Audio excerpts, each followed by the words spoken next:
Ok, vamos a ver si empezamos, pues. Porque fíjense, lo primero es que tengo que pedirle disculpas, ok, aunque en realidad la culpa no es mía. ¿Ok? Primero, en la mañana yo fui a la universidad con la intención de hacer esto por módulo 7, ¿ok?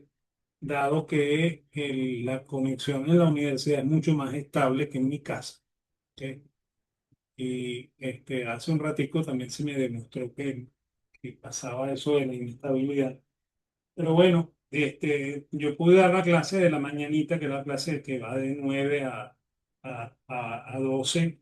La di entre las 10:30 y las 11:30 porque tuve que salir corriendo de la universidad para mi casa porque el módulo 7 no permite grabar, ¿ok? Por lo cual, este, mm, por eso es que no se está dando el módulo 7 la clase. Y bueno, y además de eso, módulo 7 tiene o sea, la gente del Centro de Estudios en Línea me dijo que el problema lo iban a solucionar en 48 horas, por lo cual era absurdo que yo esperara las 48 horas. A nosotros nos falta esta clase nada más, que me imagino que con eso terminamos el programa. ¿Ok? La otra cosa es que a mí me falta por corregir uno de los trabajos. Yo pensé que los había corregido todos, pero me falta por corregir un trabajo. Yo lo corrijo este fin de semana y este mismo fin de semana voy a colocar las notas en nómina, ¿ok? O sea, con la lista que yo tengo, ¿ok? Y con ¿cómo se llama? Y lo voy a colocar en la sección de archivos donde está la carpeta de calificación. ¿Ok? No donde dice calificaciones en módulo 7, sino en la sección de archivos donde yo le coloco las presentaciones y cosas de esas. En esa sección voy a colocar las notas preliminares. Ustedes revisan, si ven que hay algún error ahí, lo corregimos y eso es lo que vamos a cargar en el sistema con las modificaciones de ponderación que yo creo que las hice mal también la vez que se cargaron por primera vez. ¿Ok? La otra cosa es que esto tiene que ser de manera virtual, por lo cual vamos a dar clase hoy, por lo cual cerraríamos el programa. ¿Ok? Fijaríamos una nota, o sea, un momento de hacer el examen, ¿ok? Que me imagino que podría ser cualquier día hasta el 23 de junio. Yo estoy pensando ponerlo el 23 de junio. Tendríamos que hacer un examen complementario para las personas que faltaron alguno de los parciales. También se hará, ¿ok? De manera virtual.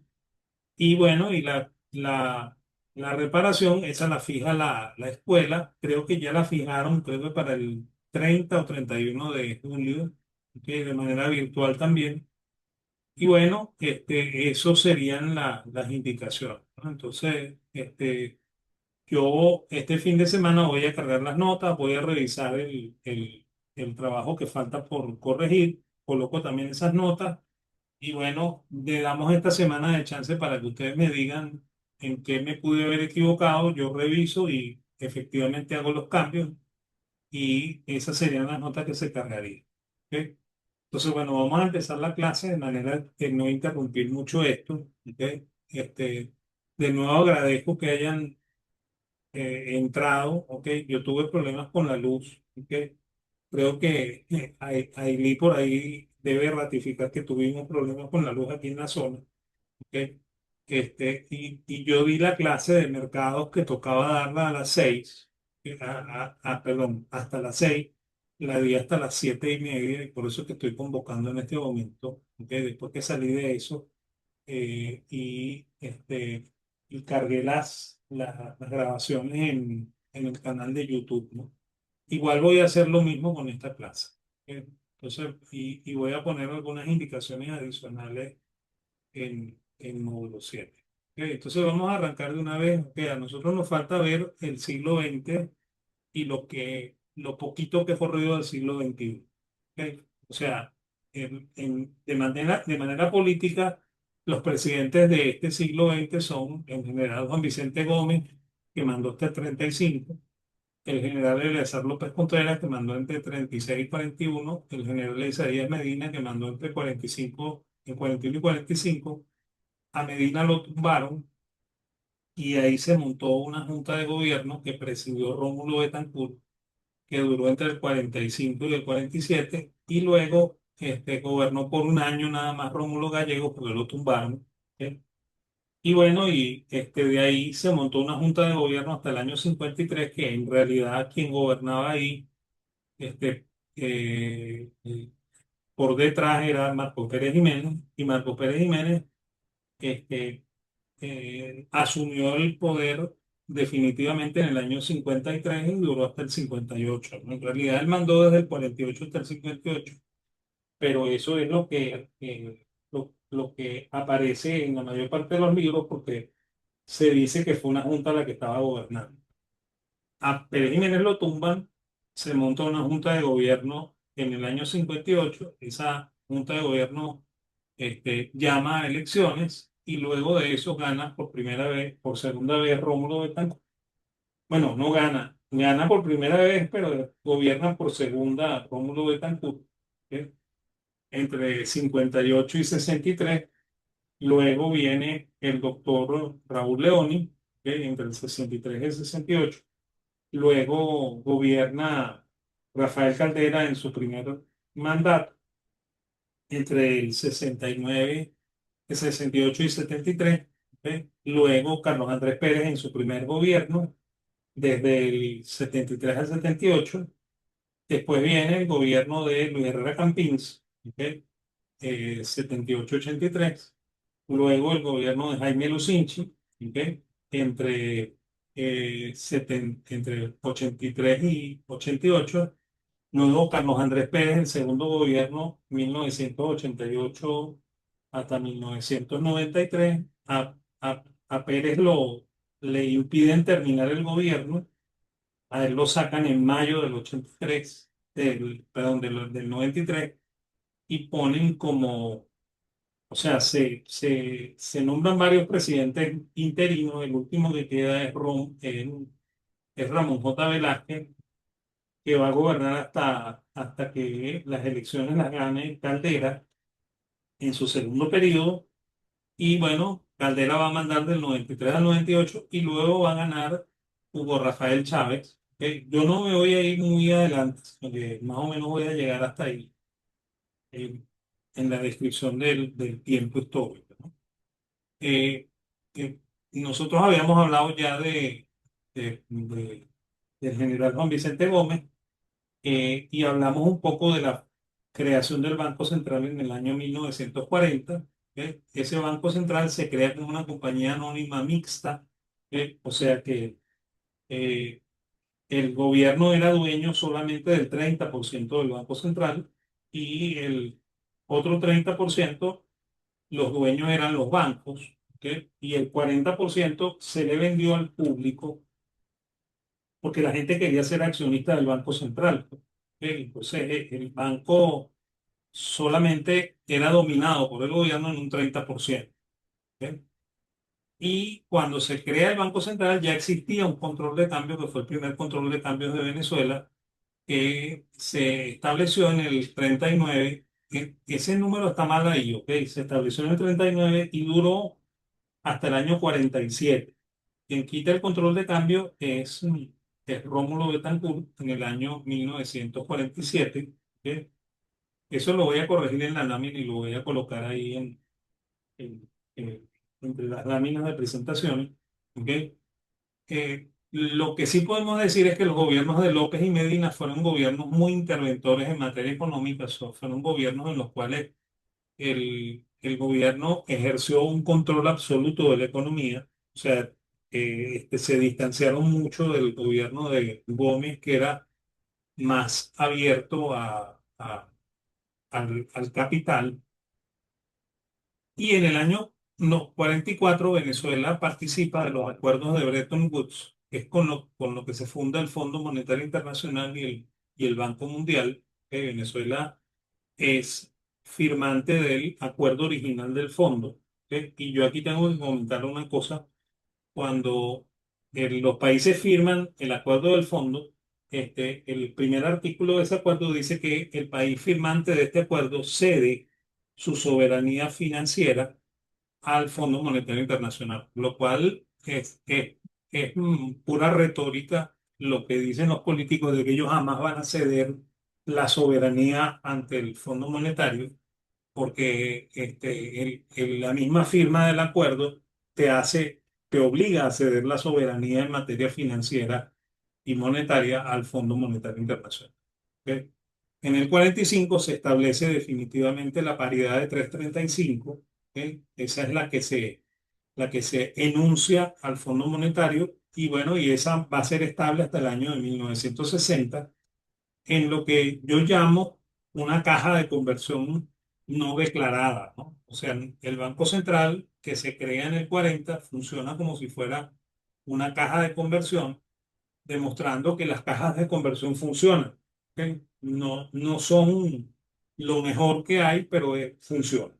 ¿Ok? Entonces, eso dura hasta 1960, porque en 1960 se va a establecer un segundo control de cambios, ¿ok? Que va a durar hasta el 64. ¿Ok? Ahora, esto que están viendo aquí es la gráfica de los precios del petróleo. Fíjense, este es el boom petrolero que recibe el general Juan Vicente Gómez y con eso es con lo que él, por supuesto, acumula para pagar la deuda externa, acumula para crear el fondo del tesoro, ¿ok? Y luego de eso los precios bajan, ¿ok? Pero él sigue obteniendo ingresos, con los cuales sigue alimentando ese fondo del tesoro. Y bueno, él se muere en el 35 por aquí. Fíjense que los precios de López son mejores que los precios de los últimos años de Gómez.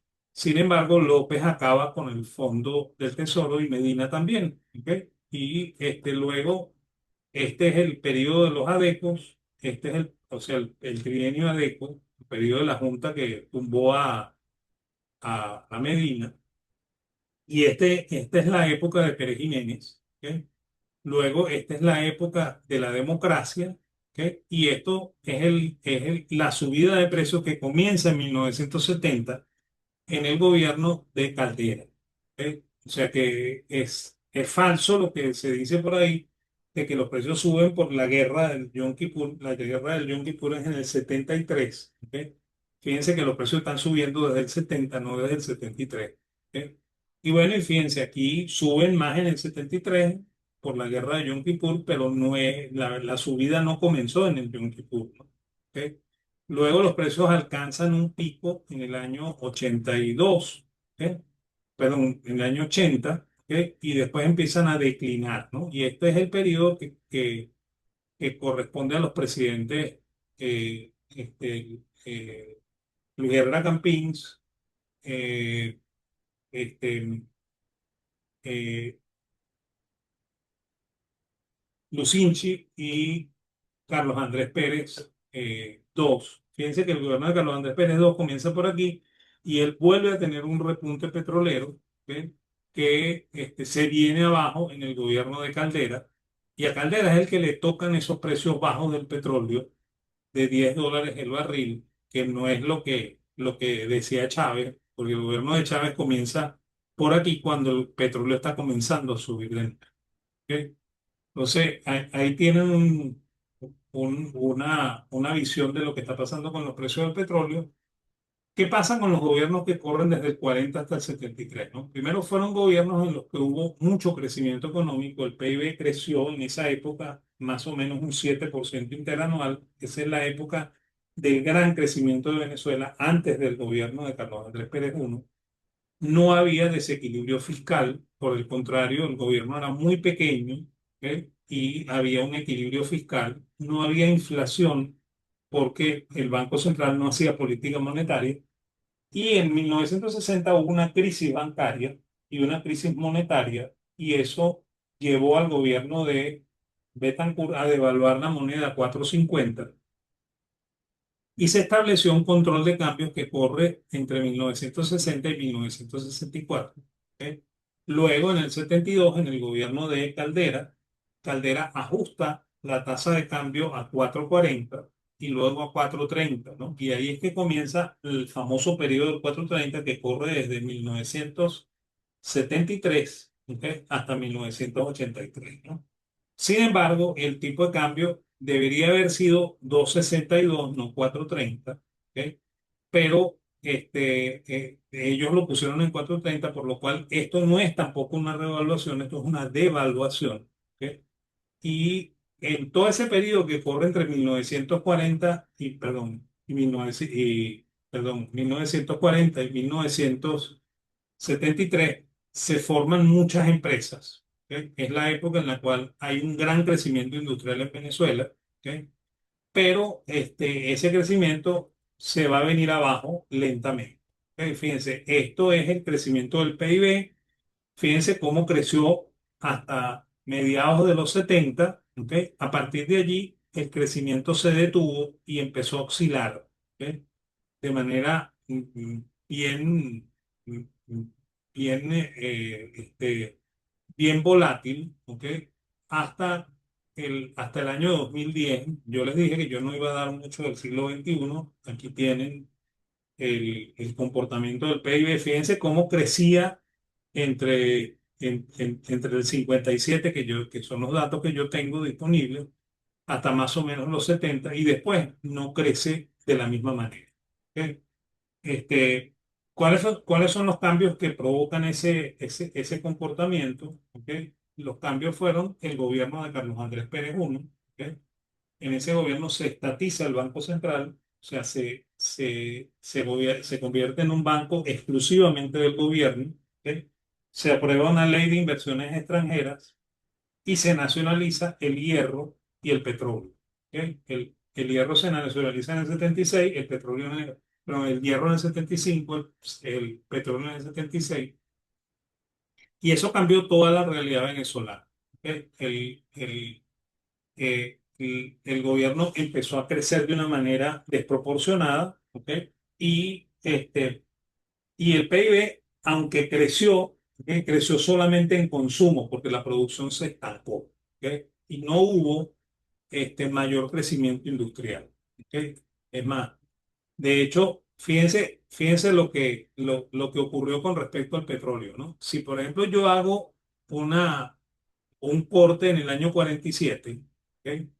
Y veo los costos de producción por barril, el costo de producción es 0,30 dólares por barril, y el costo operativo de las empresas petroleras en ese momento, que son transnacionales, es 1,52, por lo cual el costo total de producción del petróleo es 1,82 dólares por barril. ¿Ok? En el año 2003, cuando ya está gobernando Chávez, ¿ok? Los precios perdón, los costos se han incrementado por 5. ¿Ok?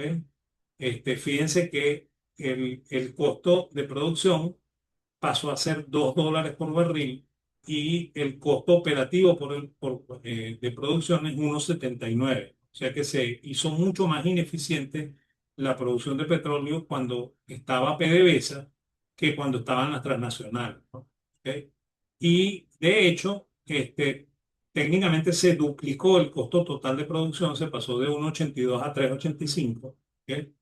Y en los 5 años que corren hasta el 2008, ¿ok? Ya el PDVSA no publicaba cuánto costaba sacar un barril de petróleo, y tampoco publicaba cuánto costaba operativamente el barril de petróleo, sino que ponía el costo total, ¿no? Y eso es lo que me dice a mí es lo siguiente. O sea, el gobierno, o sea, se tardaron en duplicar el precio, el costo de producción del petróleo, es casi 50 años. ¿Ok? Y se tardaron en duplicarlo de nuevo 5 años. ¿Ok? Eso les dice a ustedes lo terriblemente mal administrado que estaba el negocio petrolero. ¿Ok? Y fíjense, aquí está una relación para que ustedes vean cuánto se gana en la producción de petróleo con la venta, ¿no? Fíjense, aquí está el precio del crudo, aquí está el costo de producción año por año desde el 97 hasta el 2012, y fíjense cuánto es el margen, ¿no? O sea, se gana en el 97 548%. ¿Ok? En la época mala de los precios petroleros, que es el último año de Caldera, ¿ok? Se está ganando 240%. Pero a partir de ahí, miren, se gana 460, 616, 460, 775, 1082%. ¿ok? Y con todo y eso, ¿ok? Eso lo descalabraron, pues, ¿ok? Ahí lo tienen, pues, ¿ok? El otro elemento es la inflación. O sea, una vez que nacionalizan el Banco Central en el año 74 por aquí, ¿ok? Comienza a ver, fíjense cómo antes del 74 hay un comportamiento muy similar entre la variación de la liquidez, que es el M2, ¿ok? Y la inflación medida como el deflactor del Producto Interno Bruto. Fíjense que hay un comportamiento muy similar, ¿ok? Pero a partir del 74, pues, cuando se comienzan a hacer políticas monetarias muchísimo más constantes, ¿ok? Se empiezan a distanciar las dos variables, ¿ok? Y aquí se comienzan a convertir, a comportar como si fueran medio locas, ¿no? O sea, aquí, fíjense lo que pasa con los precios y lo que pasa con la emisión de dinero, fíjense lo que pasa con los precios aquí y la emisión de dinero, ¿ok? O sea, se empieza a generar toda una serie de desequilibrios en el área monetaria, ¿ok? Porque están usando el Banco Central para financiar el gasto público. Pues eso se usa desde el año 74. O sea, eso no es una cosa reciente, eso es una cosa de toda la vida en Venezuela. ¿Ok? Bueno, desde el 74.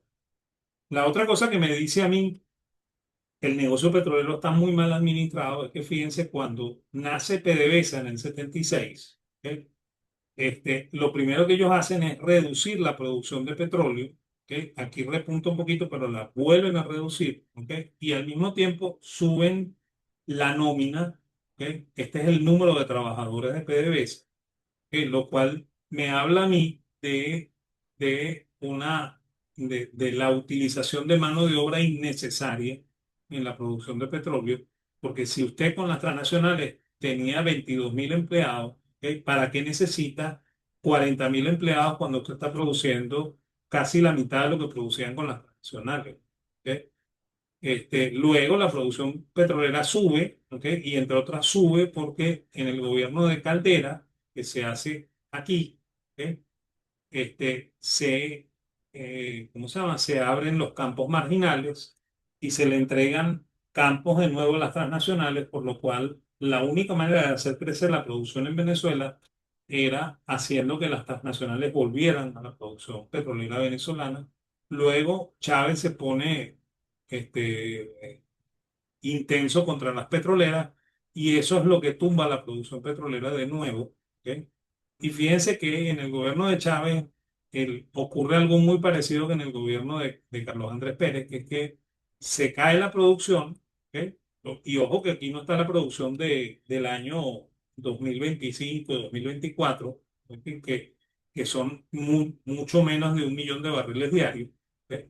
Este, y este es el volumen de empleados, ¿no? Lo cual me habla a mí de una terrible ineficiencia en el manejo de la industria petrolera. ¿Ok? Este, la otra cosa es el uso de la política, ¿cómo se llama? Cambiaria como financiador del déficit. Fíjense que mientras no hubo controles de cambio, o sea, entre el 92 y el 94, ¿ok? Y entre el 96 y el 2003, ¿ok? Técnicamente el Banco Central hacía que el tipo de cambio fuera exactamente el tipo de cambio que se había presupuestado, ¿ok? En cada uno de los presupuestos, lo cual me habla a mí de la utilización del Banco Central para fijar el tipo de cambio, ¿ok? Aunque el tipo de cambio esté libre, para financiar al gobierno.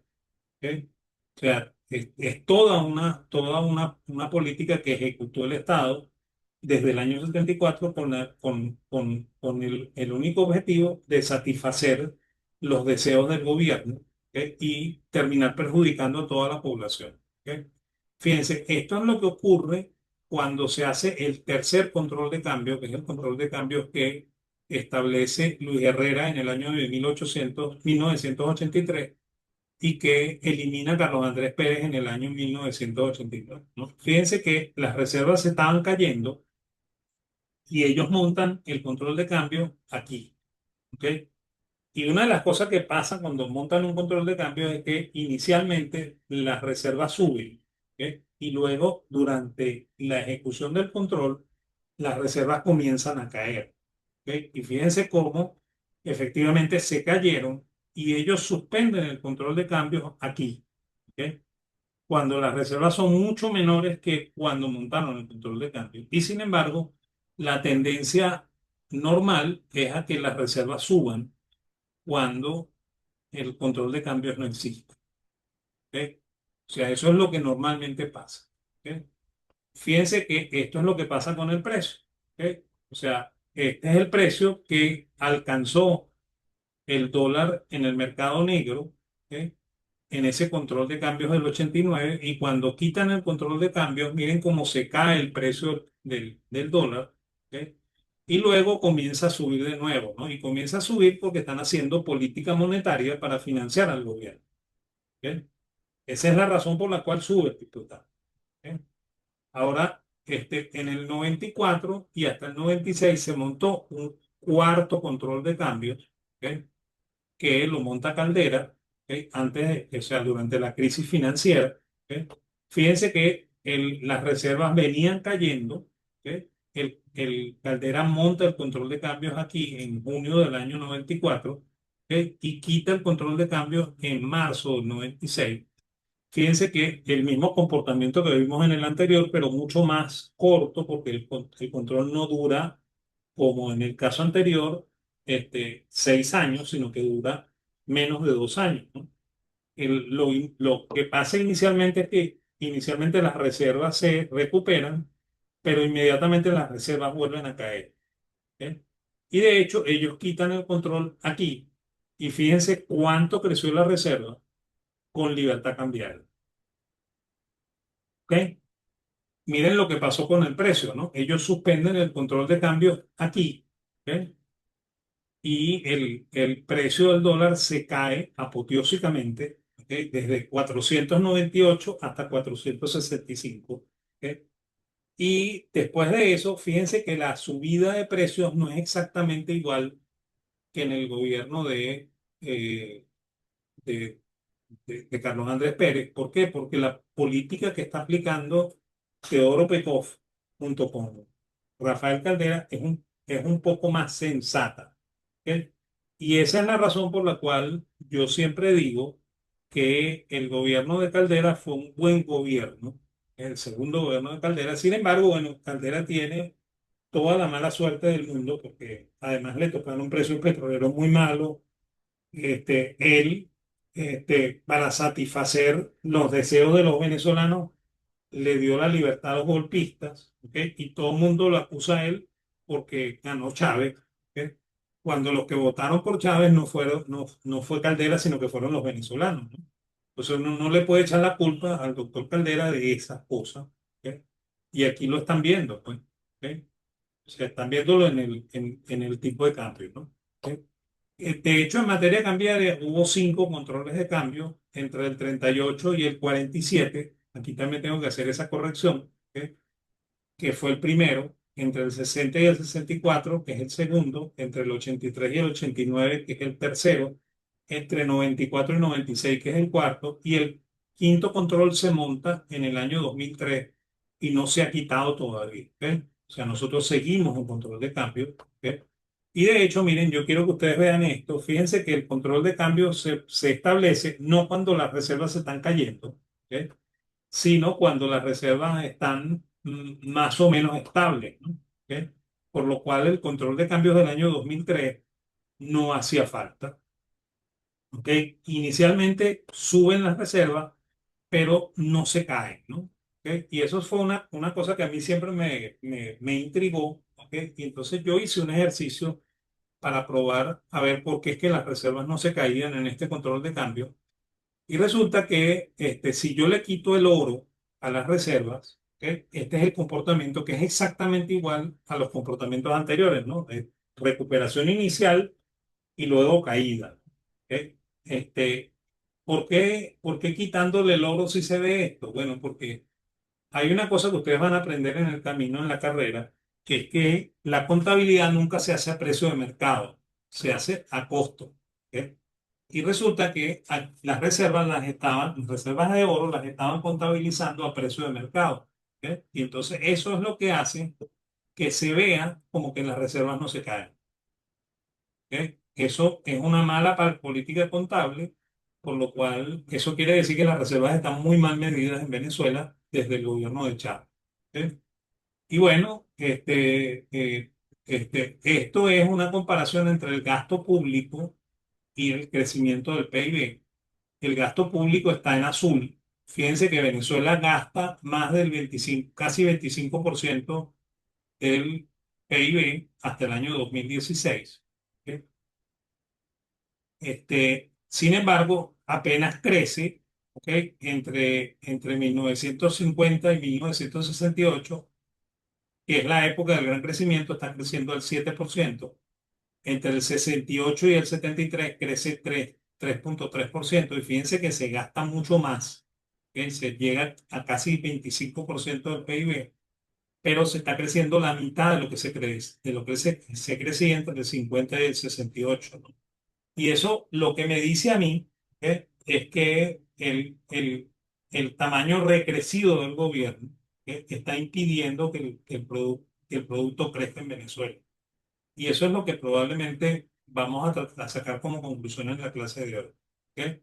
La otra cosa es que entre el 83 y el 98 se bajó un poco el gasto público, se llegó a niveles muy parecidos al 58 y 68, pero el crecimiento fue apenas del 1,9% interanual. ¿Ok? Y bueno, entre 1999 y 2018 se redujo un poquito, se llegó a 17% en promedio, casi 18%, pero el crecimiento del PIB es todavía menor, ¿no? O sea que parece que el gasto público no es el motor de la economía venezolana. Es más, de hecho, el motor de la economía venezolana es la producción de petróleo, y la producción de petróleo no se está manejando de una manera eficiente porque se está manejando desde el sector público y no desde el sector privado. ¿Ok?